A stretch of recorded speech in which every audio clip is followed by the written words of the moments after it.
Hello viewers, कैसे हो आप सब। हमारे इस चैनल पर आपको जिस तरीके से लॉ से संबंधित काफ़ी जानकारी दी जाती है, उसी तरीके से एक और उसी सिलसिले को आगे बढ़ाते हुए एक और नई वीडियो लेकर आया हूं, जिसमें मैं आज आपको बताऊंगा कि जमानत है क्या। देखिए, हमारे सीआरपीसी 1973 और आईपीसी आईपीसी 1860 में कहीं भी अभी वैसे तो जमानत स्पेशल तौर पर नहीं परिभाषित की गई है, मगर विधि शब्दावली के अनुसार अगर जो अनुसार किया गया है कि अगर आरोपी या कैदी को जब न्यायालय के सामने उपस्थित किया जाता है तो वह अपने अपने ब्याह पर अगर प्रतिभूति जमा करता है तो इन द ट्रायल, मतलब कि जब तक उसको आरोपित नहीं किया जाता है, ट्रायल सेक्शन नहीं डिसाइड किया जाता है, तब तक वह स्वतंत्र होकर कहीं भी रह सकता है। कुछ जमानतें सशर्त होती हैं और कुछ शर्तों के साथ होती है। अच्छा, जमानत की ये तो मैंने आपको परिभाषा बताई है विधि शब्दावली की, थोड़ी आसान शब्दों में समझते हैं क्योंकि थोड़ा ये टिपिकल लगा होगा आपको। देखिए, जब भी किसी व्यक्ति पर कोई क्राइम आरोपित किया जाता है, ठीक है, मतलब कि किसी भी क्राइम से संबंधित कोई भी प्रकरण उसके ऊपर डाला जाता है, तो जब वह न्यायालय के सामने जाएगा तो वहां पर अगर वह अपने बदले में कोई प्रतिभूति कोर्ट के अंदर जमा करता है, ठीक है, तो वह वहां पर कुछ कंडीशन के साथ वहां पर अपनी स्वतंत्रता अपने आप को स्वतंत्र करा सकता है। मगर ये ये स्वतंत्रता कब तक रहेगी? जब तक उसका ऊपर जो आरोप लगाया गया है वह डिसाइड नहीं होता है। अच्छा, अब यहाँ बात आती है कि उपस्थिति के दौरान ही क्या हर जो भी पर्सन होगा जिसके ऊपर आरोप लगेगा उसे लेकर आएगी पुलिस अधिकारी लेकर आएंगे, क्या हर पर्सन को तुरंत जमानत मिल जाती है? नहीं। हमारे जो सीआरपीसी 1973 है उसकी प्रथम अनुसूची में अपराधों को वर्गीकरण किया गया, जिसमें जमानती और गैर जमानती अपराध भी बताए गए हैं, ठीक है, जिसमें संज्ञेय और असंज्ञेय अपराध भी बताए गए हैं, सम्मानीय अपराध और वारंटी अपराध भी बताए गए हैं। तो उसी तरीके से जैसे जो जमानती अपराध होते हैं उसमें वह एक छोटी प्रवृत्ति के होते हैं और एक नॉर्मल प्रवृत्ति के होते हैं। वहां पर आपको जो जमानत है एक आधिकारिक रूप से मिल सकती है कि हाँ, अधिकार के तौर पर। मगर जो अजमानती अपराध हैं वह जज साहब के विवेक के ऊपर डिपेंड करता है और आपके पास जो साक्ष्य मौजूद है कि आपने वह क्राइम नहीं किया है उसके ऊपर डिसाइड करता है। और बाकी जो सारी प्रक्रिया होती है वह सारी एक अच्छा आपका लॉयर कर सकता है, मगर लॉयर जो आपका एडवोकेट होगा वो ही उसे जमानत को किस तरीके से पेश करता है उसके ऊपर डिपेंड करता है। ये भी हम कैसे जमानती अपराध में आपको मिल जाएगी आसानी से जमानत। अजमानती अपराध में डिपेंड करता है जज साहब के विवेक के ऊपर और सारी कंडीशन के ऊपर, और आपके अच्छे एडवोकेट के ऊपर कि आप किस तरीके से एडवोकेट करते हैं और उसे क्या क्या ब्रीफिंग करते हैं अपने केस से संबंधित, और वह किस तरीके से आपका जो जमानत का आवेदन है वह किस तरीके से साहब के सामने पेश करता है, ठीक है। तो ये तो हो गया एक जमानत की जमानत है क्या, ठीक है। अब तो बात आती है कि जमानत जो जो पेश करते हैं, जमानत का जो आवेदन कोर्ट के सामने पेश करते हैं, तो वो किन किन सेक्शनों में जाता है। देखिए, हमारे सीआरपीसी के 437 सेक्शन है जिसमें हम लोअर कोर्ट के जो अपराध होते हैं, लोअर कोर्ट के जो जमानत होती है वह हम पेश कर सकते हैं, मतलब निचले कोर्ट की, ठीक है। अच्छा, इसमें अगर मान के चलिए कि 2 साल तक की 2 साल से कम तक की जितने भी क्राइम हैं जिनकी सजा जो 2 साल से कम है उसमें आपको जमानत मिल जाएगी, ठीक है, क्योंकि वह जमानती अपराध में एक तरीके से श्रेणी में आते हैं। मगर 2 साल से ऊपर के जितने भी अपराध होते हैं वह अजमानती अपराध में आते हैं, तो वहां जमानत मिलेगी आपके एडवोकेट की कि किस तरीके से आपके एडवोकेट ने जमानत को पेश किया, जमानत आवेदन बनाया और किस तरीके से आर्गुमेंट किए। अच्छा, ये मैंने बताया 437। अब आता है अगला सेक्शन है कि अगर मान के चलिए कि आपकी लोअर कोर्ट बेल खारिज कर देती है, जमानत खारिज कर देती है, तो ऐसे में आपको जो जमानत मिलेगी वो मिलेगी सेशन कोर्ट में, मतलब कि अपर कोर्ट में, लोअर कोर्ट से खारिज होकर। और वो जो वो जमानत लगती है वो लगती है 439 में, ठीक है, 439 में।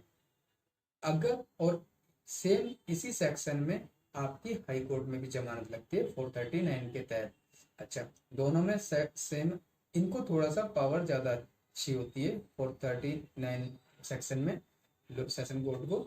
अगर मान के चलिए आपकी जो कंडीशन इस तरीके की, आपने जेल भी काट ली है, आपने कैद भी काट ली है, काफ़ी दिन से अंदर है, क्योंकि देखिए लोअर कोर्ट से खारिज होगी तो आपको ये क्लियर है कि आपको जेल जाना पड़ेगा, ठीक है।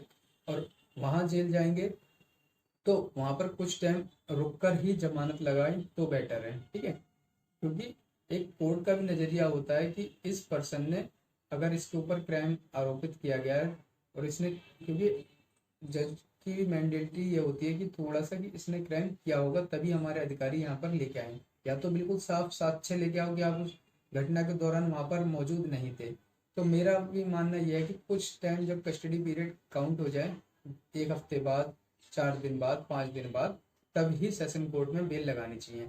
हाँ, बाकी अगर मान लीजिए 138 के मामला है, अगर कोई, ठीक है, या फिर कोई ऐसा मामला है जिसमें 7 साल से कम की सजा है और फिर भी बेल लोअर कोर्ट ने खारिज कर दी है तो आप लगा सकते हो, मगर फिर भी कुछ टाइम काउंट करने के बाद। अब आप जब जमानत का आवेदन लगाएंगे सेशन कोर्ट में तो वो 439 में लगेगा, ठीक है। देन वहाँ पर आपकी किस तरीके से आर्गूमेंट करते हैं आपके वकील, वहाँ से जमानत हो जाएगी डेफिनेटली। मगर क्या है कि हमारी जो कोर्ट हैं, जो इंडिया में ज़्यादातर कोर्ट हैं, उन्होंने एक नज़रिया बना रखा है कि अगर मान लीजिए 7 साल से ऊपर या आजीवन कारावास या मृत्युदंड वाले केस हैं, उसमें जमानत नहीं देंगे, ये सोच के चलते हैं। मगर हालांकि इन्हें पूरी पावर है सेशन कोर्ट को कि वह मृत्युदंड और आजीवन कारावास वाले क्राइम को भी जमानत दे दें, मगर 1% अगर नहीं देते हैं तो यहाँ से फिर जमानत खारिज होगी, खारिज आवेदन, और यहाँ का आवेदन खारिज होगा, वहाँ से फिर आपको उच्च न्यायालय में लगाना पड़ेगा, ठीक है, 439 में। तो वहाँ पर आपका जमानत डेफिनेटली हो जाएगी। अगर खारिज होती है तो अब आपको वहाँ पर वेट करना पड़ेगा। अगर एक बार हाई कोर्ट से अगर खारिज हो जाती है आपका आवेदन तो आपको हाई कोर्ट से ही बेल लेनी पड़ेगी। ये नहीं कि आप दोबारा से सेशन कोर्ट के पास आए, सेशन कोर्ट से बेल मांगे, नहीं मिलेगी आपको, क्योंकि एक बार हाई कोर्ट से खारिज होने वाली बेलें वहीं से ही मिलती हैं, ठीक है।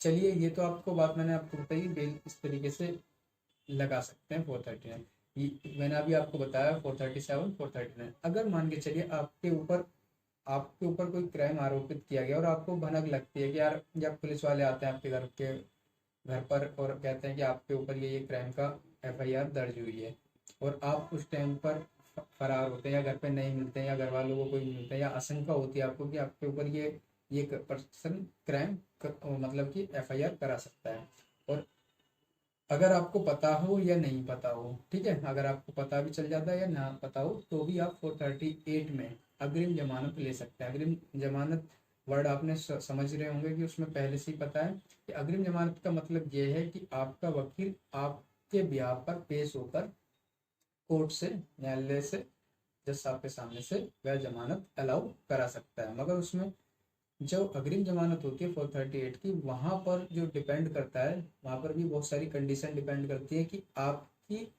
जो क्राइम ना करने के साक्ष्य बहुत जरूरी होने चाहिए वहाँ पर साथ में। कि मान लीजिए जैसे कि कुछ जगह पार्टियां क्रॉस केस करती हैं कि हाँ आपने केस कर दिया तो उसने केस कर दिया, इस तरीके की चलती होती है, केसबाजी चल रही है, ऐसी स्थिति हो, या फिर आप थे भी नहीं फिर भी आपके ऊपर झूठे मुकदमे लगा दिए और आप उस टाइम पे मौजूदा कहीं और थे, वहाँ के साक्ष्य आपके ऊपर हैं, आपके पास हैं, ठीक है। इस तरीके से आप 438 की भी आवेदन लगा सकते हैं 438 में अग्रिम जमानत। तो वहाँ पर आपकी अग्रिम जमानत अलाउ होगी। ये जो लगती है ये डायरेक्ट सेशन कोर्ट में लगती है या हाई कोर्ट में लगती है अग्रिम जमानत, ये आपकी लोअर कोर्ट में नहीं लगती है।